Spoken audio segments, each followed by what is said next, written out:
हम बस वहाँ से फारिग हुए तो जी पेट में चूहे दौड़े थे, तो फिर हम खाना खाने चले गए जी HN फूड पे। तो जी बड़े इसके व्लॉग देखे मैंने, तो मैं क्या जी आज अपने बंदे मैं क्या इत्थे ही खाना खाना है, जो मर्जी हो जाए मियाँ साहब, मैंने HN फूड ही जाना है। प्रमोशन कर रही हूँ मैं, वो भी फ्री में। अच्छा जी, मैंने कहा मैं भी तो जाके देखूँ ना, इतने व्लॉग मैंने देखे हैं जी, बड़ा मज़े का खाना है, ऐसा है वैसा है। अच्छा, वहाँ पे हुई अजान, ये बात मुझे बहुत अच्छी लगी।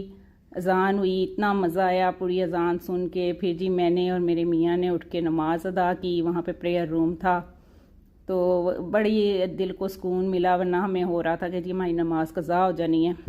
लाहौर ना हमारा कम ही चक्कर लगता होता है। अच्छा जी, ये थी चांपें और हमने मंगाई थी मटन कढ़ाई, और ये देखें क्लोज़अप करके दिखा रही हूँ मैं आपको। और साथ में इनका था ज़ुबैदा खानम पुलाव, वो मेरे ख्याल में जो इनकी ओनर हैं वो बताते होते हैं, उनकी मदर की रेसिपी है। तो इसके ऊपर एक आलू की टिक्की थी और एक वो चपली कबाब था, ठीक है। तो चावल बहुत मज़ेदार थे, बहुत अच्छा टेस्ट था।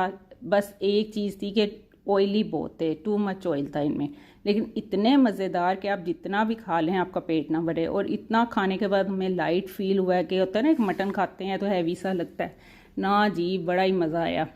अच्छा, फिर ना मैंने बड़ा सुना हुआ था जी इनका ये मीठा ज़रूर ट्राई करें, जो सा भी लोग देखती थी इनका मीठा ज़रूर खाएं। तो मिल्क बाउल, मैं तो भाई अपने मियाँ ने कहा मैं उठना ही नहीं जब तक मैनू मिठा नहीं खवाना। फिर जी असी खाया हम लोगों ने ये मिल्क बाउल, तो ये बड़ा ही मज़ेदार था, बहुत टेस्टी था। खाना तो पीछे छोड़ दिया इसने, यकीन करें जो इसका फ्लेवर था ना, मेरा दिल कर रहा था कि मैं बस ये 2-3 बाउल खा जाऊँ।